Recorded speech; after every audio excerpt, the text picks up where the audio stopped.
This week, we learned how to eat like an astronaut with Miss Isabel Zebrick from the LSU AgCenter. We started off by designing and sketching solar ovens in teams, planning how to use sunlight to cook food.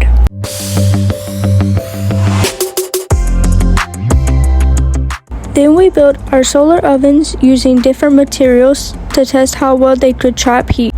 We also experimented with food science by dehydrating blueberries and trying dehydrated foods like mushrooms. We also got to try astronaut ice cream and experience a small part of space food. In the end, we tested our solar ovens outside to see how well they worked in real sunlight.